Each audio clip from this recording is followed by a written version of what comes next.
MnM have succeeded in the first step to victory here in the ESL Premiership spring season. Many more to go, though. A best of 5 between Xenex and MnM, and so far so good for the Molotovs and the Marshmallows. Slightly less applicable here, but still doing damage, and joining me to hopefully understand exactly how things are about to go down in our second game is none other than Serge Scudzy.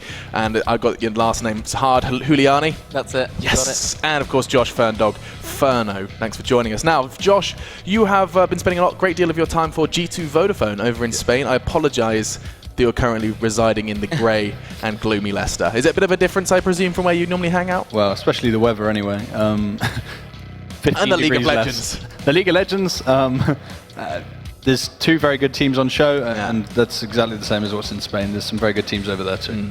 Yeah, and of course, we have to talk a little bit about this, Serge. You haven't seen Lord of the Rings. No. Bloody hell is that? I knew you'd bring that up. I'm not okay with it. I'm not okay with it. You know, you may be good at analysing, but you haven't seen Lord of the Rings. It does upset me a little bit. If you've seen Lord of the Rings and you believe that we should force him to watch tonight, let us know on social media at ESL UK. We're going to just, put like the sticks in your eyes. Like toothpicks. Put the whole trilogy on. And no, we'll do The Hobbit first. Let's just do the full 5 movies. We'll do it all. Yeah. Yeah. We talked about the Shire earlier. You had no idea what we were talking about. You thought, I don't know about that champion. Either way, we are going to be talking more about champions now because it is time for our second game to almost kick off. How does Xenex bounce back is going to be our first question. But second to that is more going to be around the fact that game was won by the individuals of MnM. And this is what we expected, this is what we anticipated. So if you're sitting there and there is a coach that's standing behind Xenex, what do you think is coming out of his mouth at this point in time? I will go to Josh, the coach, with this question. Okay, I think that Xenex have to have a slightly less one-dimensional strategy coming into the game. Okay. They were very focused on having to win the early game,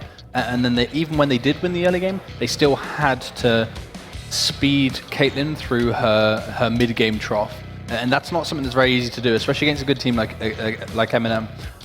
It relies on you executing the plays that you've practiced very, very well, and that's sometimes very difficult on stage. So I think they need to give themselves more chance straight from the get-go. They need to have more fallbacks if things don't go quite the way it's planned. And I think you do that by having a comp that scales equally throughout the game. There's strong points in the early game, that the baton is passed on to the mid game. There's something strong that's in the mid game, and then there's also something strong in the late game. Whereas in this game, they had very strong early, very strong late, not much in the middle. Yeah, you did get me all excited about this, what was it, Larson, Backland combination mid lane bouts. We didn't really get to see too much of it, did we? I mean, yeah, this Vlad Cass matchup wasn't, well, we actually regarded it when we were doing the draft as a bit of a passive play from Larson. Very, very passive. They both tend to be, in solo queue and in previous games, very aggressive players. They both tend to prefer the assassins. Larson, big fan of the Zed. Backland is big fan of the Katarina. I'd really like to see, maybe in this game or in future games later on today, really like to see like a skill assassin matchup mid. Yeah. Well, here we go. It is going to be time for the picks and the bans. Xenex on the left, MnM on the right, and the bans are flowing in. It looks like Larson did enough with Vladimir. It's going to be an immediate ban taken away from him, and we are going to be seeing some similarities to the first ban phase as well. Josh, do take us through. Yeah, the Vlad is obviously a complete respect ban to Larson, but it's also something where Larson isn't going to ever fall behind on that champion. He's going to be able to nullify all of what Backland does and actually not let Backland use his skill to translate into the rest of the game. And that's actually a pivotal takeaway, and we'll see what MnM has an answer for that. We're going to be seeing a new presence in the ban and protect. Oh, I knew I'd do it. Damn you, my times with Activision. No, that's going to be a Fiora. That's an unusual ban for me. Perhaps there's actually a first pick Camille coming out of Xenex, so that could be the idea here, which would mean that actually MnM have got the option to ban that now, depending on what other answers they've got. Other answers could possibly be Gragas, which would have been one of them, and Poppy another, but this could actually be a first pick Camille by Xenex, if Shikari wants to try something more aggressive. But he's taken away the Lulu from Hado, so that is something that was banned in game 1 by Xenex, but not now. Does the Camille discussion stand for MnM? I think so. It's perfectly viable for Rifty to play that. I don't know whether Xenex have got something up their sleeve that they feel like, okay, we'll ban this out and actually play the mind game of think that the counters are gone, and MnM actually wanted to play Camille because of that, and then Xenex have got this answer. Maybe that's Poppy, maybe that's something else. There you go, that's just exactly what I think. It would be pretty ideal to pick a jungler now perhaps, because as you can see, Gragas, Graves, Ivan yet again taken off. The jungler pool basically halved So taking, yeah, there it is, the Rengar locked in straight away to reduce the options that Sankas has as much as possible. We'll see if he opts for the Elise again, or perhaps if he wants to try the Kha'Zix and have a more passive jungle matchup in the early game. Xenex are going to have to take their top laner though this rotation. I think it's going to be very difficult because the amount of top laners that are already banned, the counters to Camille. They've given away Camille. They're going to have to take a top laner. Perhaps they go Poppy here, yeah, like we said. That's the final answer to Camille that's really left. And that had to be taken there, but this is going to be perhaps some kind of Juggernaut comp. Now, my question does remain that you criticize Xenex for almost, not picking Sankas' jungle presence in the first phase, and I mean, has he fallen into the same trap again?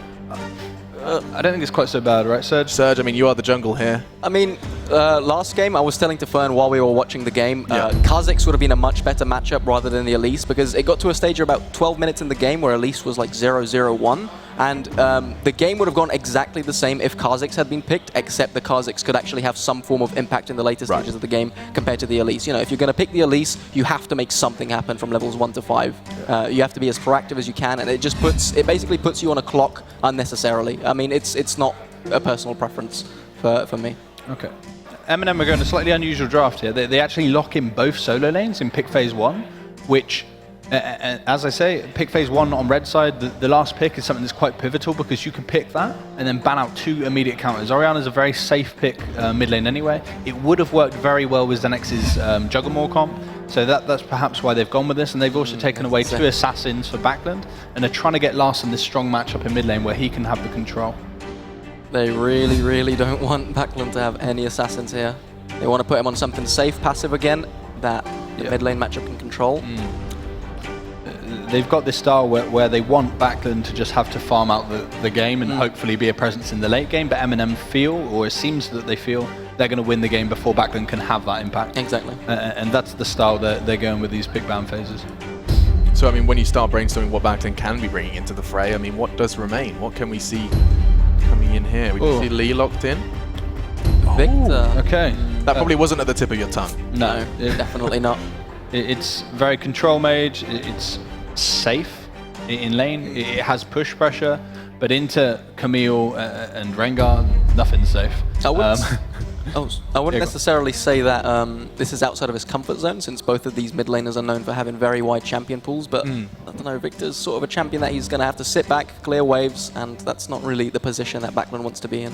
No. And we sang his praises to high heavens, however we haven't really had a chance to see what he is capable of here, and let's not forget, best of 5, should they concede this, he would have to go ahead and do it, against all the odds. Yeah. Reverse something MnM have done here is they actually locked in Braum, something that's not hugely seen right now, often seen into Tahm Kench, but it is a very strong team fighting support, especially into Kog'Maw. You can nullify a huge amount of Kog'Maw's damage with Unbreakable, and as a result, he can't get that damage off that he needs to be able to burst through this front line, and there's 2 heavy assassins there. I'm not sure there's enough protection. Just with Lulu alone, I know there's the Poppy there as a front line, but to stop Camille and Rengar getting onto the Kog'Maw, especially with Orianna going to be placed on, the Orianna ball being placed on the Rengar, he's going to be jumping in with that, creating multi-man shockwaves, and actually it's quite hard because of the Braum for Kog'Maw to return the damage needed. Fantastic. Just a team name them for you. Do MnM replicate their success that they found in the first game? Serge, nice and quick. I'm still giving it to MnM. Okay, 1 for MnM, and I'm going to switch it up a little bit. I'm going to say Xenex. The Cog Lulu abuse is real in solo queue, and I think it can work here, but it's very reliant on Poppy and Lulu stopping Camille and Rengar getting onto that Kog'Maw. So they're going to have to sate the damage dealers that are Rengar and Camille. We'll find out, though, as we'd introduce 2 damage dealers of our own. Our casters are locked in and ready alongside the draft. It's Munchables and Foxdrop to guide you through. Thank you very much, guys, for taking us through the draft. We're ready to get into the second game of the day. Can MnM turn it into a 2-0 and head towards that final victory? Or will Xenex even things up here? It's going to be a tight one again. We did see quite heavy priority put onto the AD carry of Xenex last game, and didn't quite work. And a Juggernaut comp is certainly a similar strategy, so we'll see if they can mend their ways for this game. Yeah, this time, though, Xenex's composition... It's like the ultimate way of saying we are going toward late game by locking in the Kog'Maw Lulu. Also, easily the best Kog'Maw skin locked in there. Yeah, it's pretty good. Shout out the to new Inax. skin, the Pugmaw. Have you seen that one? I haven't actually seen it yet. I just, heard about it. You're just a dog. Yeah. I'm sure someone said that to you before in the past, Joe, mate.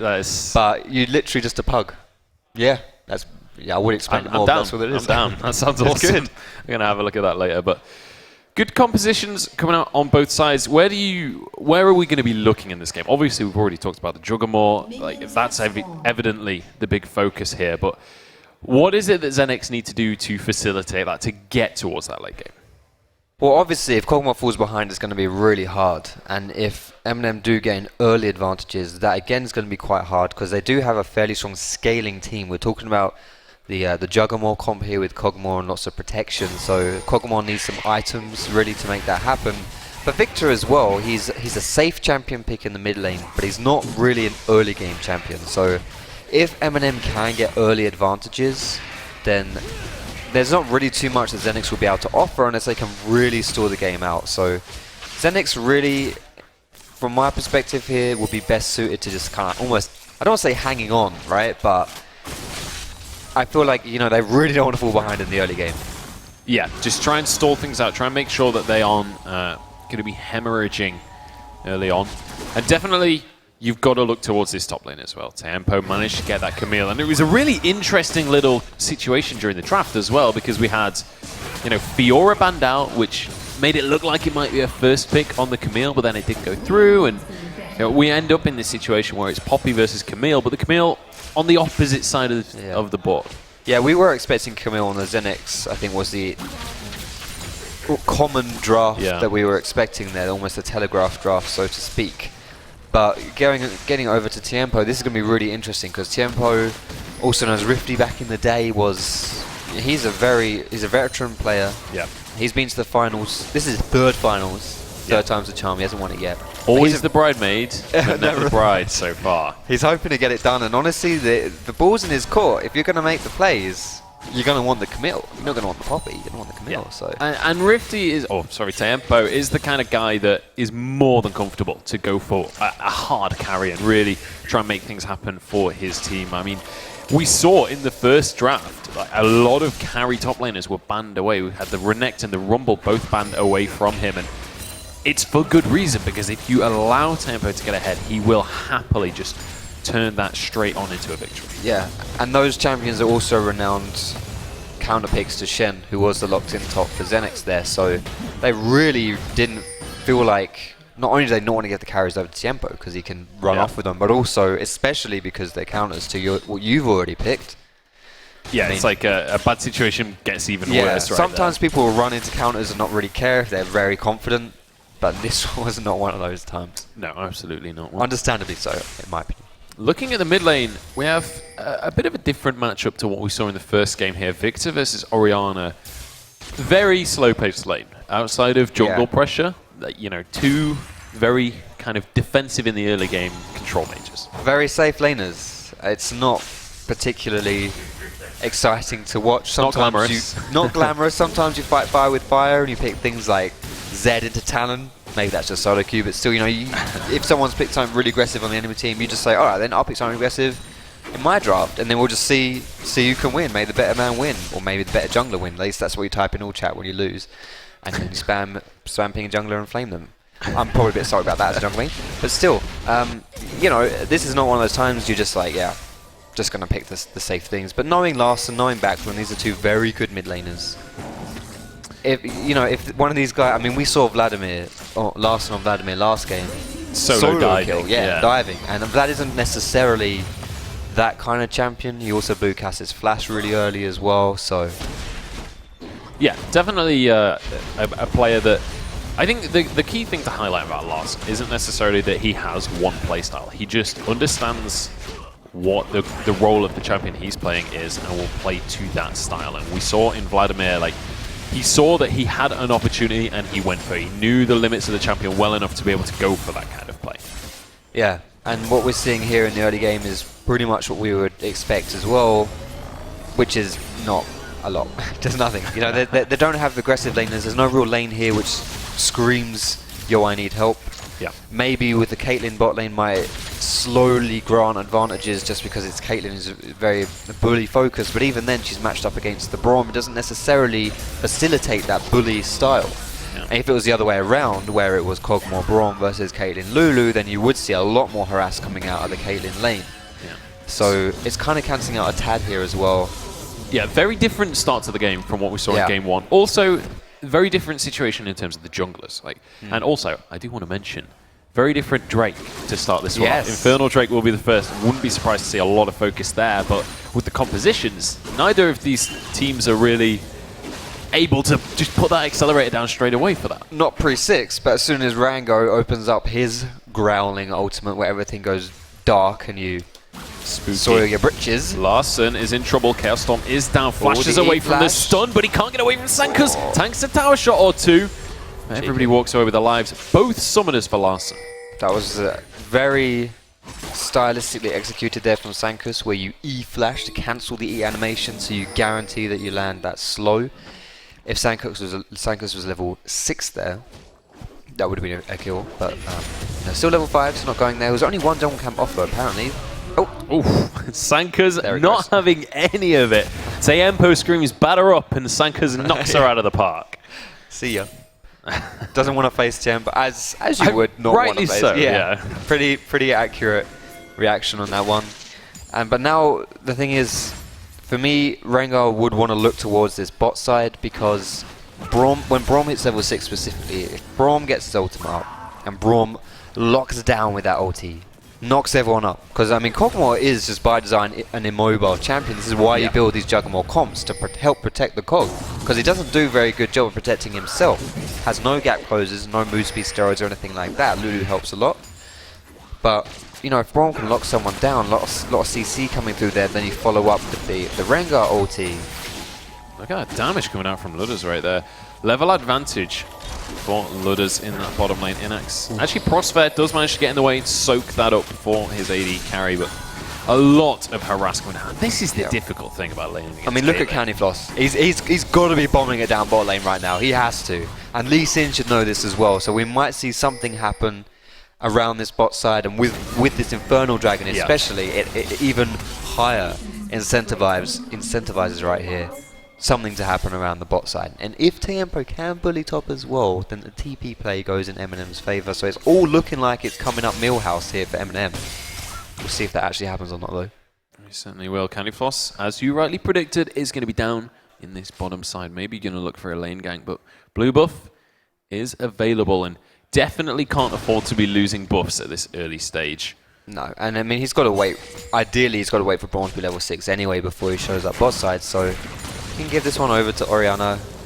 And but I mean, Lee Sin is hanging around as well. And level 7, he's got a level advantage over well, Candyfloss just hit level 7 actually, but you know, he's not falling behind at least. That's good. Oh, Backlund's in trouble though. Will get caught by the Shockwave. Larson just about gets behind his minion wave. That could have been very different just a couple of seconds earlier. Candyfloss is around though. He wants a go at this mid lane as well. I don't think he'll find his opportunity. No, and I mean, I'm talking about you want to head down bot lane and try and do something, but how are you going to dive a Lulu?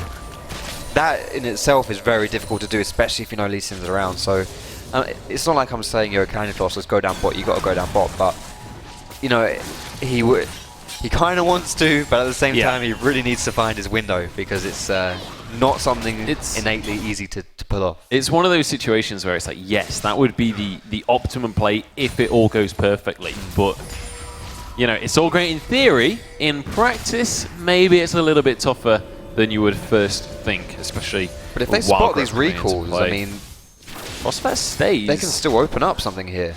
The tower or the dragon. I mean, I think Prospect should have just finished off his recall there as well, to be honest, because there's not a whole lot he'll be able to do to defend that tower. We'll be able to get a ward onto the dragon though, by the looks of things, or maybe just heading up towards this mid lane. Sankas is there. First tower of the game goes the way of MnM, and can I just point out the fact that while no real action has happened, there is a 2,500 gold lead for MnM. We were talking about how Xenex didn't really have too much for the lane phase, how they just want to hang on and don't want to fall behind in the lane phase.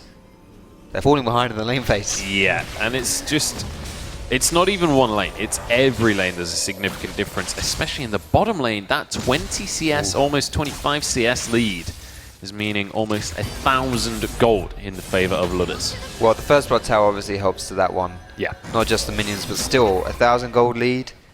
It's never good, no matter which way you slice it. It's not nice. And we'll see as well if...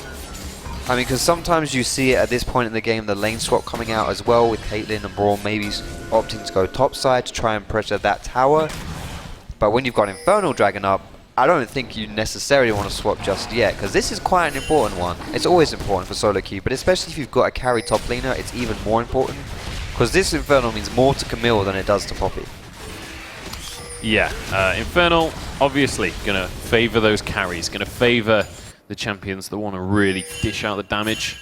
Candy Floss going to be hovering around towards this bottom side of the map once again. Sanka's already around there as well, but actually looking towards his blue buff, this could be an opportunity if he's spotted out.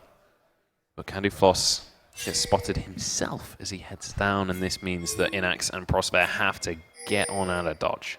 They do, but they were quite far pushed up. If they wanted to brute force that, there was potentially an opportunity, but playing a bit smarter this game, which is nice for MnM. They don't want to risk things too much, because if they've already got an advantage, right? So if you throw this away, it's not a team you want to throw advantages to.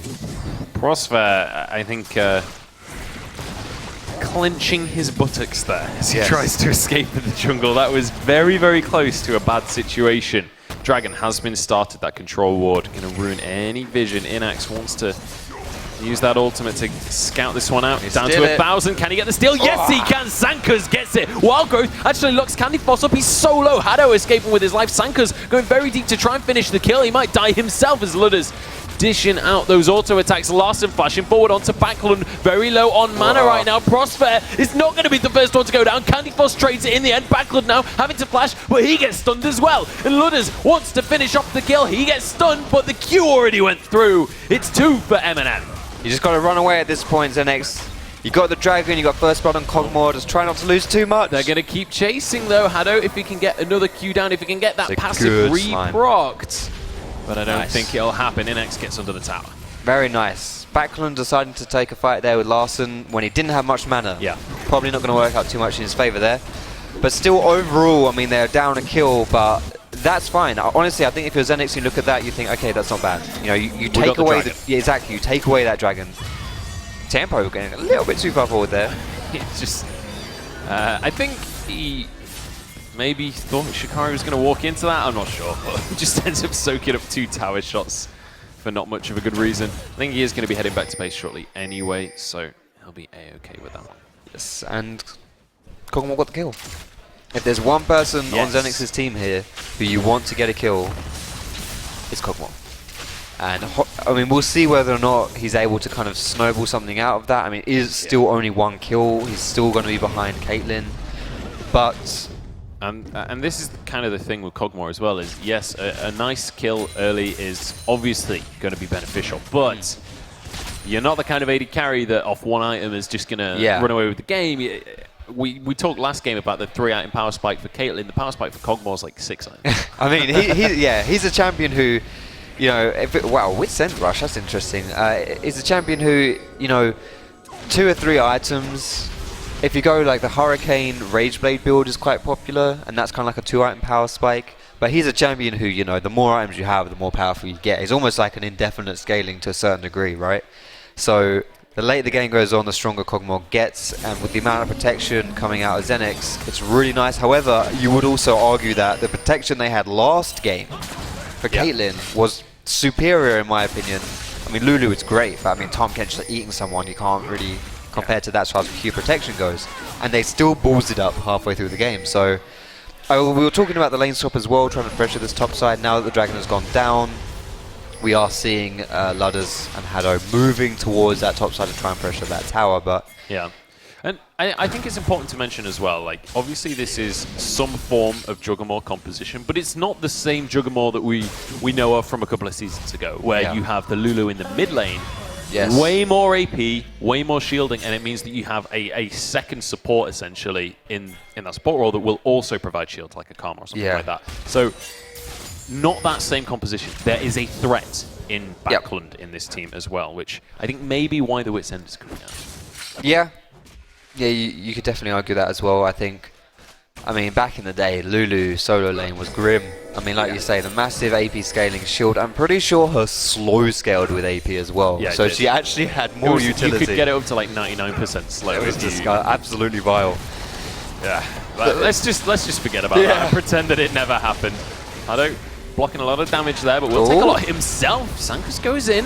Can't quite finish off the kill zone. Sankas is in trouble himself. Wild Growth isn't enough, but Hado will be traded now. Inax has gone way too far forward. Ludus one more auto will do the job, but he can't quite connect it. Here TP. comes an angry Tiger. No, there's not. But they can't find it.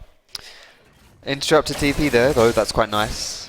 With the Pobby ultimate of all things. Nope, you're not getting. How about you don't TP top? How about I throw you to the other side of the map? How's that sound?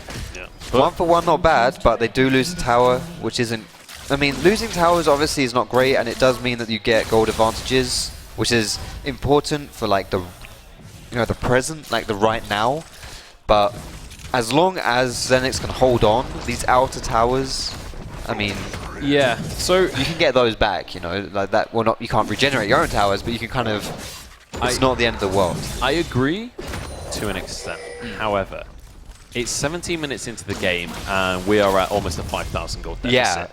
Like, definitely. It's like, yes, to an extent, so long as they don't lose inhibs, like, they're fine, theoretically. Yeah. But if you get far enough behind, when Baron starts to become a major issue, and you just can't even dream of contesting, then the plan starts to fall apart just a little bit. Yeah, absolutely. I mean, in theory, if you can hold on, it's fine. But I mean, it's going to be very difficult to hold on to this. Ferndog touched upon this in the intro before this game, and he said, you stick your ball on Rengar, he jumps in.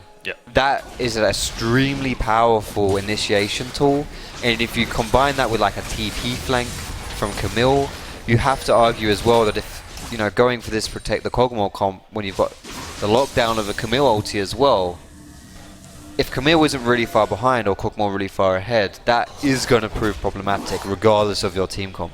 That's going to be really hard to play against, so if MnM want to force things and really snowball that lead, they certainly have the tools to do so. If Xenex want to hold on, they better start opening their Bibles and praying, because it's going to be a little bit tricky. Yeah, it's certainly not been a fun start for them. But let's once again revisit the fact that both of the kills are on that Kog'Maw. He's already finished one item. He's finished his boots as well. It's starting to ramp up. Unfortunately, the AD carry on the other side is much further ahead. And now a second Infernal Drake. We've got to see a miracle once again. Sankas, he got it last time, jumps in, but it's onto a trap, and he'll go down along with the dragon, and now Inax flashing away. But that's the beauty of the Camille. There's nowhere to go. Double comes through for Candy, and he wants more. Backland flashing away from this one, but there's not much of a direction for Prosper. And actually, Backlund, he didn't get far enough away. He goes down as well. Tempo will chase Prosper to the ends of the earth, and there's nothing this little Dragon Tamer can do about it.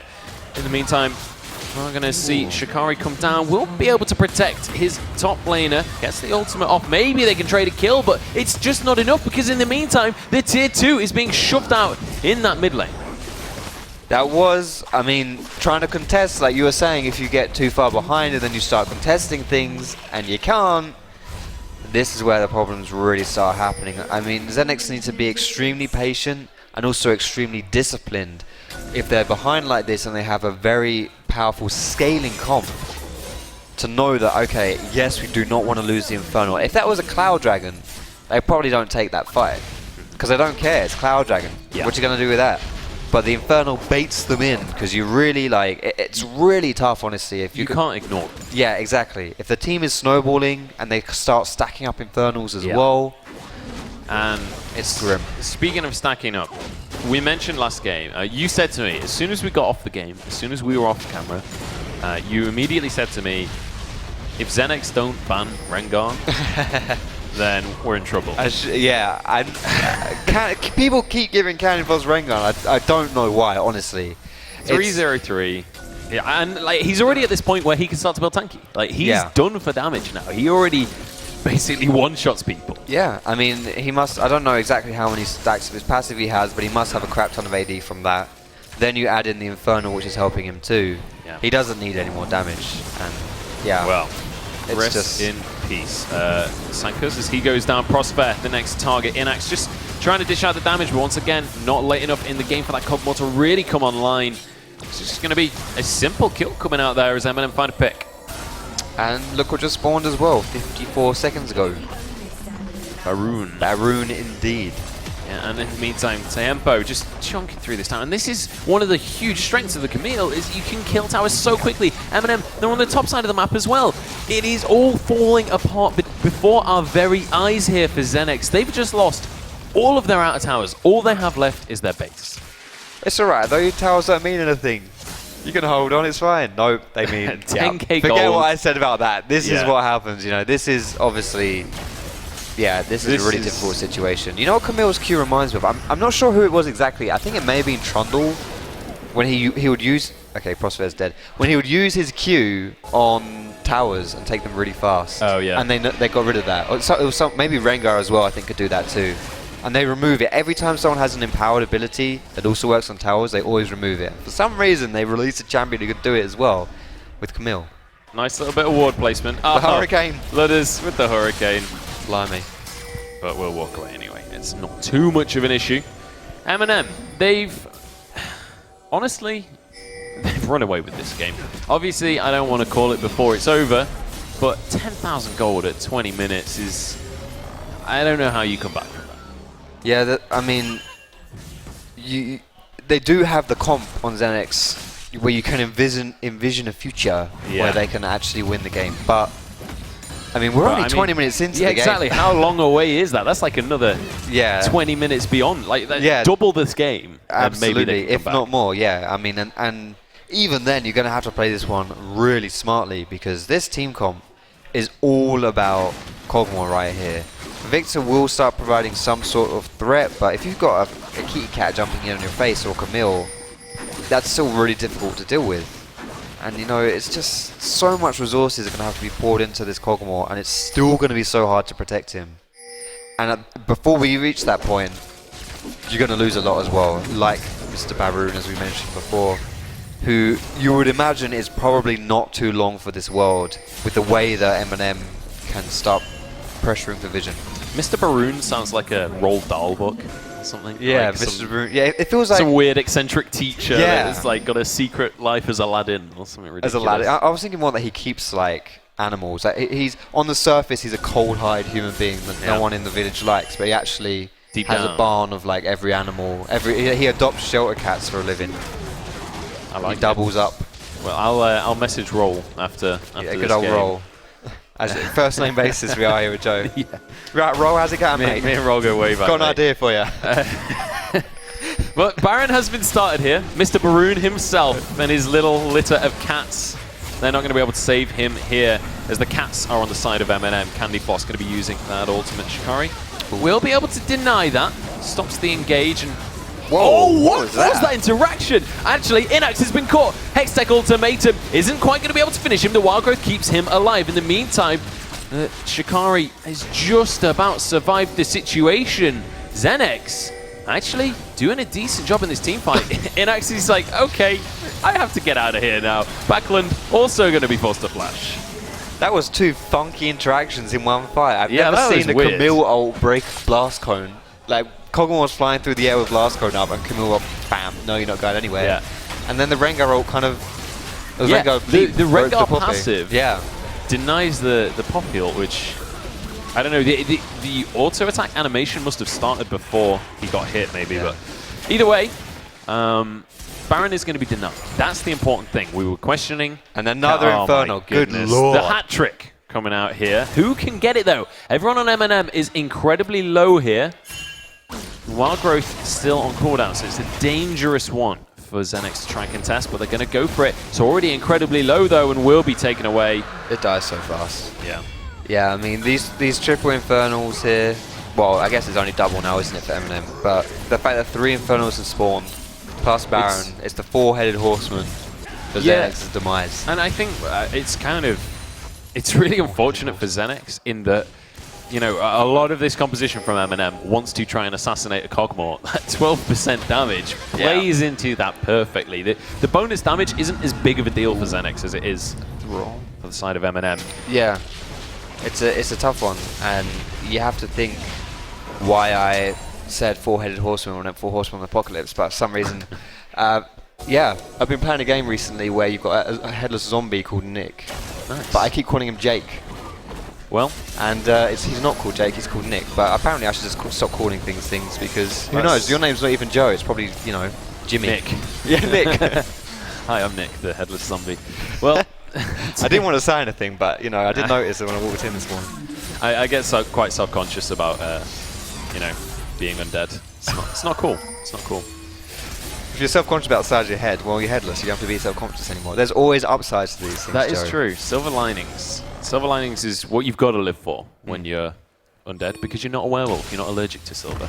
It's true. Getting back to the game, 8-2 is the scoreline right now. We've not had many kills in quite some time, but MnM have been slowly but surely pushing their lead further and further. 12,000 is the gold lead right now, near 27 minutes into the game. Double Infernal Drake for MnM and one on the side of Xenex. Certainly a dominant start for MnM, and the rest of this game should be the story of how they transition this insane lead into a victory. However, Xenex right now into a Baron. Yeah, Xenex don't want it to happen, but I'm not sure they necessarily have a choice. Was spotted out here, so MnM decides to back away. There's a lot of respect coming through here, actually, from MnM. I feel like with their damage, they could really give a huge running to this, but I guess they don't need to, you know, because Tiempo's just destroying the spot lane. He already forced Swappy to recall. You don't need to go for Baron. Damage for the tower. Yeah. Tempo just gets it immediately. Now onto Shikari, has that true damage on his Q that just melts through health bars. This basically guarantees the inhib because the rest of his team can just threaten this Baron over and over again. If Xenex back away from Baron, they lose that objective. If they don't, they lose the inhib. They've lost the inhib now, and the engage is going to come through. Shockwave onto Inax. There's a knock-up as well. Inax already dropped. The wild growth went through, but nowhere near enough to save him. This is the problem if you... Oh, and here comes Tiempo as well, just for a bit of clean-up Q. Here comes the janitor. Yeah, Tiempo, he just wants to pick up these kills. And that's the beauty of Camille instead of Fiora, right? We talk about how the split push Fiora can never get into team fights. Camille can do both. Prosper chunked on down as you just see ridiculous damage. And this is a Camille that doesn't even have any kills yet. And he can still do this. He's just well farmed. Prosper desperately tried to escape with his life. Tiempo not letting him go anywhere. Finally finishes that one off. In the meantime, the rest of Xenex are just being swept under the rug here. MnM don't have time for it as they're looking to close this one out. Yeah, I mean, there's so much pressure coming out of this bot lane here that you're forced with that really hard decision where it's like that tub of butter that's been in the fridge for like 4 or 5 weeks. There's just not enough there, and therefore you just get everything spread so thin. Because you can't defend the Baron, the bot lane, or anything all at the same time. You just can't do it. And you see what happens. Tiempo just runs amok, and if you let Tiempo run amok and you try and stop him, then everyone else runs amok around the Baron. It's right now Xenex are like Bilbo when he loses the ring, right? They're like butter spread over too much bread. That was exactly what I just... Yeah. Well, it's on a lot of the rings. Anyway, 2 kills go the way of Xenex, actually. This is a huge swing. They've managed to find MnM overextending, and they get the... What? Oh my God. Lugger's got it! No! Disaster for Xenex! God. They finally get a silver lining, and it is brutally taken away before their eyes. And they lose the Nexus Tower, just a salt in the wound. That's painful. Oh. The one... That could have been beautiful. It could have been something. I mean, it would have been a lifeline, probably not much more, but still, that's all you're looking for when you're in this situation as Xenex. And oh my goodness, was that an auto or a Q? It doesn't matter. I think that was an auto, but... oh gosh. We've been talking about, like, at the end of the first game, we were like, okay, does this affect your mentality? Yeah. Probably That not. First game's not too much. When you lose the Baron like that, that is devastating to your morale. I get tooted off the face of when that happens to me and I lose like 15 LP, let alone when that happens to me and I lose 5 grand in the finals of the ESL Prem. Yeah, when you go 2-0 down against a team that honestly looks dramatically different to what they did during group stages, right? They finally kind of finished off their roster. It felt like through the groups, they were really struggling to find their final 5 members. Looks like they found it. Yep, and it's kind of, I would argue, like drafting a really, one of the weaker early game comps that then relies on the late game is very difficult to do when you're arguably outmatched on the skill department. Larson gets, oh well, goodbye by Shikari, never mind Larson. Prosper, he'll be the next one to go down. Wild Growth isn't enough to keep him alive. Inax ace in the hole. It's a double kill coming through for Larson. Back onto the fountain you go, carries. It is going to be the second one in this series going the way of MnM. 30-minute game, probably could have been a 20-minute game. But honestly, I like the fact that they took the extra 10 minutes just to make sure you give Camille a bit more time to scale up so that you know you could probably win a lot earlier, but you guarantee that you win in the 30 minutes. Yeah, and that's smart. A key example of that as well was their play around Baron, right? Where they don't take the Baron because they don't actually want to siege. They're quite happy just having the pressure of Baron and letting the split push just continue all day long. It's a lot of discipline to pull that off, and to be honest, that probably wouldn't be the kind of play I would expect out of MnM. I was kind of thinking them just to like brute force it, and something like that, you know. But no, that was good. I've got to say, like, Prosper said it himself in the interview at the start of the day. He wanted to be this team in the Premiership that wins through macro, right? As of right now, this series has been a lot about macro, but it's been going the way of MnM.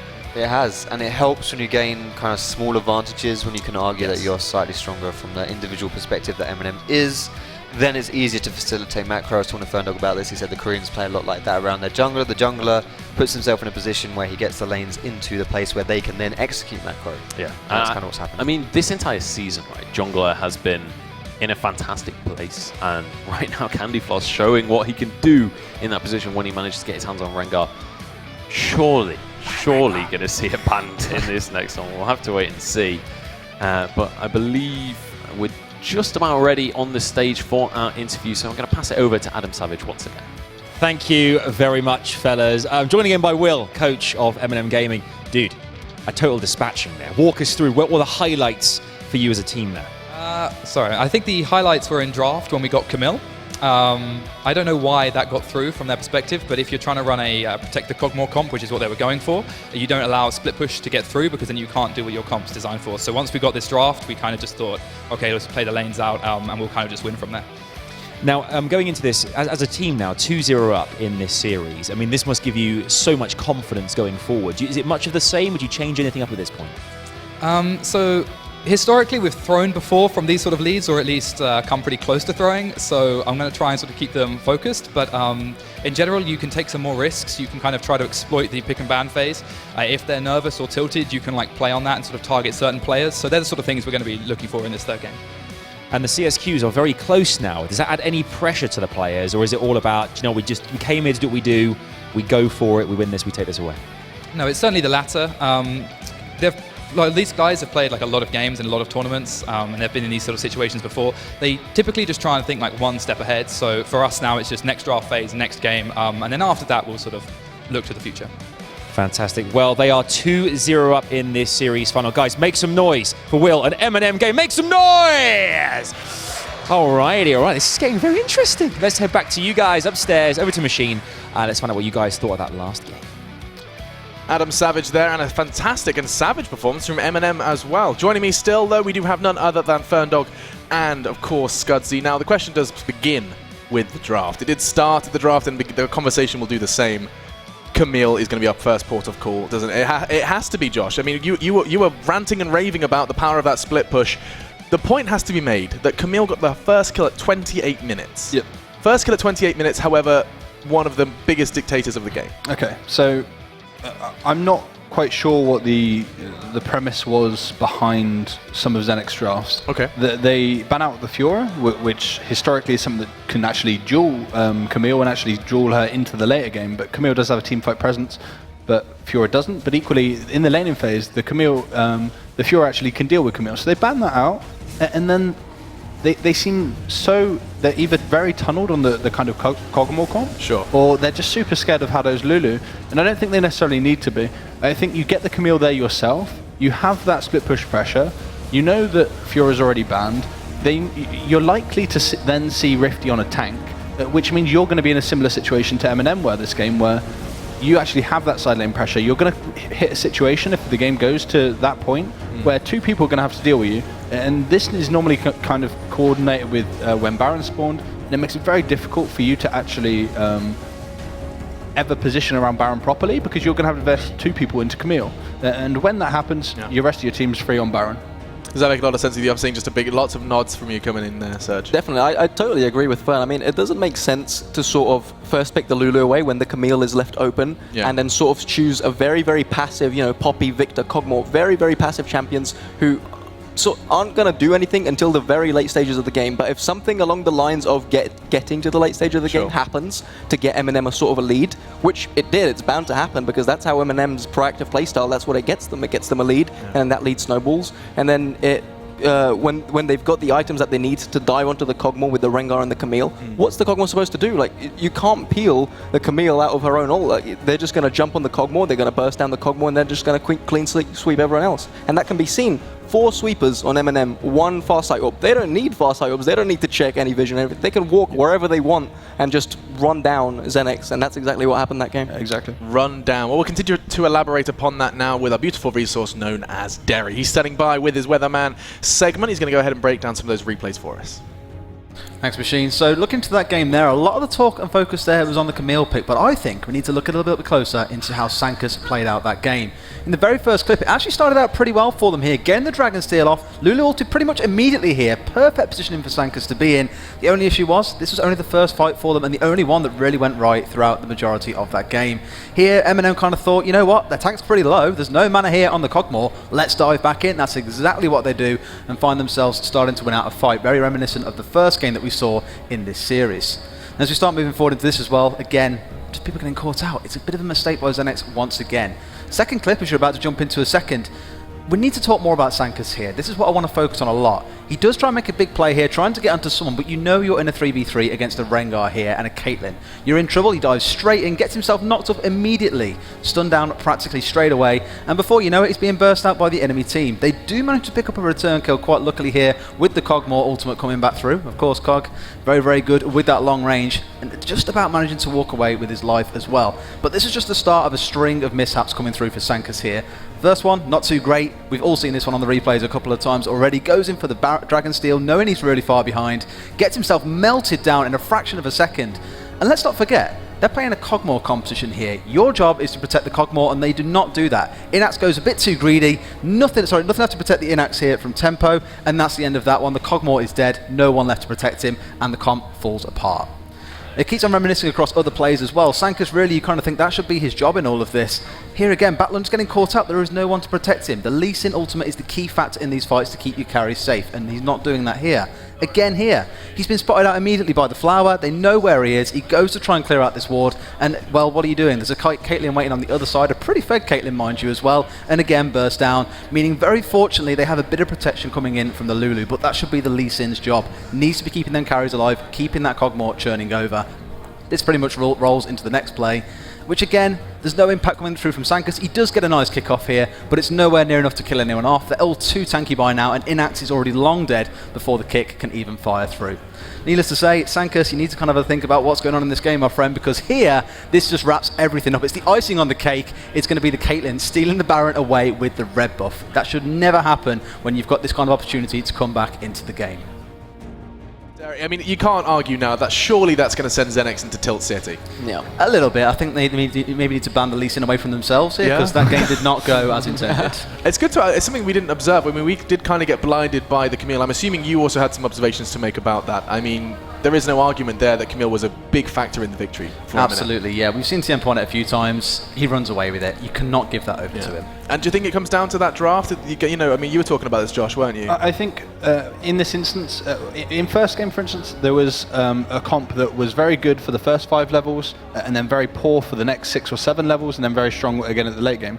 This comp was had a very, very slow ramp-up time. Sure. And if MnM were able to get any kind of lead at all, that ramp-up time never gets to the point where they're actually strong, and MnM's power curve just increases, and the gold lead actually makes the scaling irrelevant. And Camille's able to be in the bot lane. You're not able to group up with the comp that needs to group up to protect the Kog'Maw, and you're split on 2 multiple areas of the map, and you lose everything for it. And this is where I turn to you, Serge, and we asked the very basic question, was that did the flaw lie? What was your primary observation of watching Xenex concede a second loss? You could definitely tell a pattern emerging in this, where the pretty strong performance. They gave off a very strong performance in the first game. Second game, not so much. Going into the third game, you could probably put your money on that it's going to just keep going downhill from here, because it's very hard to sit on the stage and then take each game as its own and sort of go to the next game as like, right, reset the series, we're okay now, we can still come back from this. It's really, really hard to do that, and it's very hard for previous losses not to impact your mentality going into future games. And that can definitely be seen by maybe some poor decision making and poor performances, and even more so considering they're new players on stage. Yeah, I mean, Sankos did get a beating from Derry. You actually had some criticisms for Candyfloss in his first game. You more impressed with his Rengar second time around? Oh yeah, definitely. This game he was a bit more on point. Yeah. We'll be talking about whether or not it does crop up in the bans. Of course, that was a discussion the casters started. There is a lot to be discussed in our ban phase. We're not there yet, though. We are going to take a quick break before we do dive into that one. First of all, though, a quick reminder for you guys at home. If you want to go ahead and play on the very monitors they're using on stage, you can better your gameplay. There is a giveaway here, the courtesy of AOC here for ESL UK. ESL.pm/AOC giveaway. It's a 24-inch gaming monitor from the guys over at AOC. So do be sure to check it out. It does end tomorrow, or rather tonight, so do be sure to go ahead and get your entry in. You could have a chance to win a monitor. It'll be shipped over to you, and you should definitely do that while we take a quick break. When we do return, will Xenex find some resilience? Will they find a way back into this series? Will this best of 5 be brief? We're going to have all the answers after the break.